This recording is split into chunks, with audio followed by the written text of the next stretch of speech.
Hey everybody, thanks for coming back, tuning in to my series of interviews I'm doing for my book, The Raven, on IndieGoGo. So what I'm doing with these interviews is I'm interviewing some local creators and independent talents that I know, and kind of getting their insights to this crazy world of independent culture, and also to get their kind of feedback on the book itself, and talk to you guys a little bit, learn about them, learn about us, and why you should support our book on IndieGoGo. So real quick, our book on IndieGoGo is The Raven, currently up there now, so if you haven't contributed yet, I have a link down below. Please click it, follow it, read it. If you like what you see, you like what you hear here, help us bring it to the people. That being said, I'm here with a good friend of mine today, Logan Naugle. He's a comic book writer, podcast host, comic booker in general when it comes to cons. He's the guy that helps put them on, not just goes to them. He has a girlfriend, so he's not the guy that just goes to them. Sorry, I had to put that out there. I used to be one of those cool, I can say that. And Logan's actually the author of this book here. It's called Man with a Gun. It's his first comic book ever, and now he's working on several other ones that I can't wait for you guys to see. But until then, let's talk about The Raven. Logan, why don't you introduce yourself to the people? Give them a little bit of your resume, tell them who you are, and why they should care what you have to say. Okay. Like you said, or should they care what you have to say? Yeah. No, I do a podcast. Have had you on it, and I did my first comic book last year. It came out at Tucson Comic Con, and like you said, I'm working on some new stuff, and I don't plan on quitting. So that's a good start. Yeah. So I threaten quitting on a daily basis, but I have you, I have Eric Schock, I have Caleb Warner. You guys threaten to kill me if I do that. So not allowed. Yeah. I guess it's more up to the folks at IndieGoGo at this point. But you've been doing comics for a while, but you've been a fan for a lot longer. So my popular question I like to ask everybody is, tell me some of your influences and what made you want to get into comic books. Sure. I mean, it started with, well, first of all, parents naming me Logan, Yeah. Snick. Yeah, exactly. Snick. So naturally, you're a huge Brian K. Vaughan fan. Actually I am. Yeah? But, I've seen the tat. Why tattoo? Yeah. No, I was going to the comic book stores. My parents were very nice enough to bring me to them, and rummaging through the cheap bins and like pulling out Spider-Man, like I said, favorite hero, and just like getting to read all those fake stories about these awesome otherworldly like human beings down here, like, and all the stories you get to see in comic books. And you said Spider-Man was your first hero. What is it about Spider-Man that really drew you to him? It was that he was like someone that wasn't like an adult necessarily, even though he was older than me when I picked up the books. He was the kid that that stumbled into having powers and had to deal with that, and that was something that was like totally achievable for like young Logan. Was like I'm not born with a wall crawler. Yeah, I'm not born with powers, but I might get some. And then it was like it's the idea that. You show up at like the toxic waste plant facility. Just like, man, can you come to your son? Yeah, he was down here rubbing stuff all over. Just looking for spiders. I'm trying to become Flyboy. But yeah, it was the idea that like you could, and then you have to deal with that. And by the way, it's what happens when you get two writers together. Just crazy, outlandish circumstances that will never happen in a million years. And we're like, I got to remember that. Flyboy. Patent pending CR. But yeah, all the stuff that he is what I was like. That's achievable. I think you hit one of my goals to this project right in the head, though, is you stumbled into a comic book shop as a child, you came across this well-known hero, and you adopted it. It became your hero. But like with The Raven, for example, a Golden Age character that's public domain, hasn't really been in print in 60 years, 50 years. No one's really ever heard of it, and it's such a great character. That's a shame. Yeah. So what is it that kind of, you would start off with the mainstream, but I know you like independent as well. Like, who are some of the independent creators you like? And I don't mean like, Jim Lee's taking a day off to do his passion project, but like legitimate independent creators that, unless you go to their website or go to a Comic-Con, you probably have never heard of them. Jeff Lemire, well now he writes for big stuff, but Jeff Lemire was a huge indie first guy that I fell in love with. And Fabio Moon and Gabriel Ba, those Brazilian brothers, do exclusively that's like name, just the Brazilian brothers. The Brazilian brothers, like the Coen brothers. Except they do acrobatics. It sounds like. And then Grant Morrison's huge also, but it was their independent books that they started in superheroes, and then I fell in love with the way that they told those tales that I wanted to go see what else they had done. And I think that's what kind of got me started on indie books. And I like the indie community because a lot of us tend to support each other. In fact, when our IndieGoGo launched a few days ago, here's the link again. When it launched a few days ago, I'm happy to say I believe you were the first contributor. And that actually meant a lot to me because, cover yours, IndieGoGo. I'll probably just give you a book. Hey, man, read this. Tell me what you think, because that's what we do in this community. Like, I know you and I like to give each other feedback. There's several artists, even though I can't draw, who'll send me stuff and be like, what do you think of this? I'm like, I'd probably do it from this angle, but I can't draw, so it's your call. Yeah. But you believe in me, and that means a lot. To the point where you even show up here and ask me to help with your books, which, thank you. Because like I showed you guys this book earlier, I'm sure you noticed, it says on there, Logan, Naugle, and Samuel Henry. And it's signed by both of them. If you open up on the inside, I got a little credit because I helped letter it, but I mean that was all Logan's vision. But he's here today because he wants to help me support mine, which thank you, sir. Yeah. That being said, you've got a sneak peek at the Raven a little bit. Do you want to kind of tell the people what you think and why they should get it? Yeah. First of all, Eric, phenomenal job with the coloring and drawing it. He crushed it, man. Like, it looks so good. Like when I first saw it, I was like, "This is too good for me to have written for it."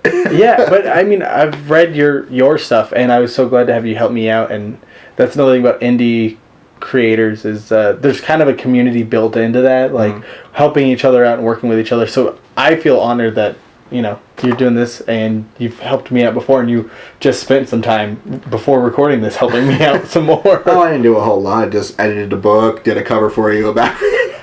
Yeah. And actually, you helped me discover a passion of mine I didn't even know I had. I love designing logos and graphics at this point. Like, man, here, I'll show the people again.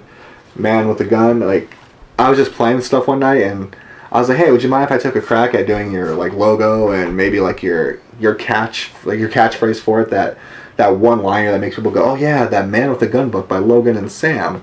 And you're like, sure? Yeah, it's so cool. You got to, look through the book and we're like, what is the feel of this book? Well, there's a great story I did with a great artist named Tanya Verdugo called Day 26. That's one of those I was helping with tonight a little bit.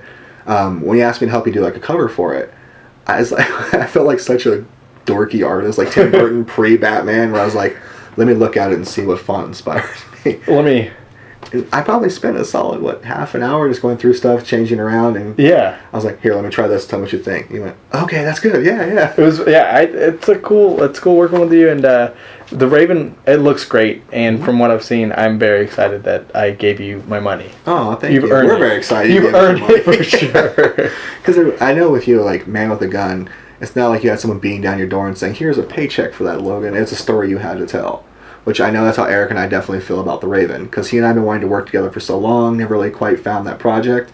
We had a project a few years ago. We did a 3-pager for this book that Eric has been drawing for this series of books for years. Pretty much everything he did was just throwing like, thanks Eric, thanks Eric, thanks Eric. And this is the first time we got rejected. And I'll be honest, it was actually my first rejection. So I was like, this is how it feels. It's like when Batman had someone disappear on him the first time. Like, oh, that's how that feels. But it never really came to fruition except with this book. And you can definitely see a lot of our influences in there. There's so many Easter eggs that are hidden. I dare you, if you know who we are, I dare you to find them. With all of that being said, which is just me babbling at this point, since you have read my other works, and I know you've looked at some of Eric's before too, how would you best describe my process to bringing the books to the people? Because we're here trying to sell ourselves as well as to kind of introduce the people to who you are as well. Yeah, I think reading Brief History in Time, those books are something that anyone can pick up and read. Like, I read those. They're monosyllabic, is that what you're saying? Yes. No, they're easy to read, not like simple. They're easy to read. They're page-turning books that are like lighthearted but clever. So it's not to like toot your horn, but it's like a Pixar where there's stuff for everyone. It's like kids read it and they get it, adults read it and they get it more. Oh, thank you. No, they prepared me to Pixar before. I like that. Hear that, Disney? My resume is on the site now. Going back in time, do you really feel that you would have? Well, let me rephrase that. At this point in your life, because I know you're a guy who's all about the art, local creative, and independent artists as well. What do you prefer at this point? Do you prefer like the mainstream 500,000 copies in circulation, or I met a guy down on the street and he told me a story and it was really cool. I picked it up and I saw all the heart in that book. That's what makes me write, and that's what draws me to books is the heart, and it's It is local. It's mainstream is telling a version of stories, a type, and indie books you get that wider spectrum of stories to tell. But also, when you hear that person like pitch their book, and you're just like, I want to read it based on your heart alone, let alone how good or what error is in it or whatever, how fancy it looks like. It's the art and the heart of the Don't get me writer. wrong, a good looking book does go a long way too. Well, yeah. I mean, which is a big reason why we're here too at IndieGoGo, because we don't want to just like print the book and like, you know, take some quick tacky glue, put it together and go, here, you know. We want it to, with the artwork that Eric's put into this book and the hours upon hours that he and I both spent into creating it, formatting it, putting it together, we want to get this book staple bound. I want it to be on the shelf next to a Batman or Captain America, and no one can tell the difference between how they were made, because I think this book is that good. Of course, I'm biased, but yeah, no, I'm jealous about how good that book looks. Oh, yeah, Eric. Hey, I had some. Wait. But you have some upcoming projects yourself, so I want to talk a little bit about those. I know you don't want to divulge a whole lot, but I think you're taking a cool approach to them too, because you were telling me earlier how you kind of want to do it like a pay what you want, because at this point in your career, you're more interested in getting your name out there and people reading what you have to say, as opposed to, here it is at $100. Yeah. So like you have a book coming up with someone we interviewed before for this project, Hector Sinceros, called Beard and Frog. Yeah. Why don't you tell us a little bit about Beard and Frog? Like, give me your elevator pitch, my man. Okay. Beard and Frog is a story where what if the mascot of a big company, let's call it Netflix, what if the mascot gets fired and has to work in sales? Okay. And what if there's a portal through time that they have to travel through? It's Office meets Adventure Time, kind of. And I want to put it in as many hands as I can. Mm-hmm. So the idea would be like print copy, out of pocket, of course. And because that's what you got to do. But it's also about putting in hands and doing a pay what you want kind of online download, because I want to be able to reach people and put value is like, if you read it, that's the value. And since we're doing this on IndieGoGo, and you said it's going out of pocket and everything else like that, I don't think a lot of people realize not only all the details that goes in creating a book, but all the back end stuff too. Because unfortunately, books aren't free to print. So I mean, like, it's social media, or not social media, but like crowdsourcing and like an IndieGoGo or what have you. Is that something you'd be interested in for like a Beard and Frog, or not necessarily that, but like books going forward? Oh, and yeah. What's your feeling on it? Do you feel it's like, some people actually tell me like, oh, I don't like that, it's begging, it's a money grab. I'm like, no, it's a pre-order, man. Like, this is the book that we're doing. And in Eric and I's case, the book is done. We want your help to make it available for everybody. Yeah, I think a pre-order is the perfect way to say that. Is you're trying to put it out there, and working on that first book, The Man with the Gun, with you, like having you help me with play 20 questions of everything, like finding out how much man hours it takes, all the minute details of like lettering, font, blah blah blah. I didn't realize how much goes into a book, and then also paying money on top of the man hours it takes to do, to then be like, all we need is to see what the audience is and like kind of pre-order that. I think that's a great way. I know I introduced you to like the world of, the book's done. Now let's go over a P&L sheet. For those of you playing at home, that's a profit and loss. Like, here's how much it's going to cost to do. Here's what you need to do. Here's how many sales you got to do to make it worth your while.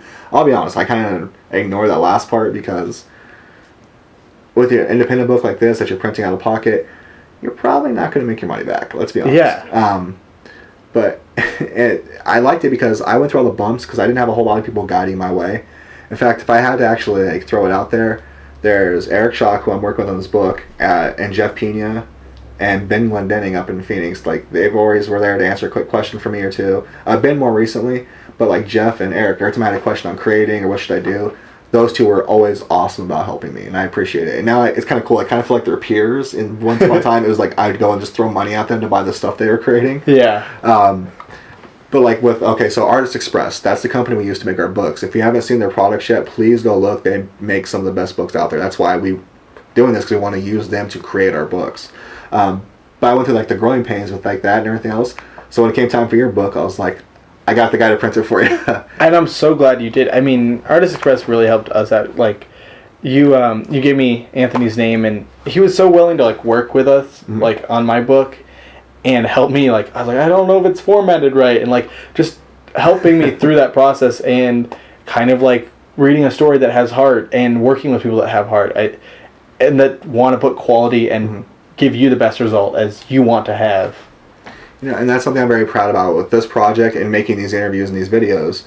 I'm interviewing these people not just because they're friends, which I'm proud to say that you and I are friends, but also because I think you guys are fantastic creators and I love what you do, and I love to pick your brain and get your feedback.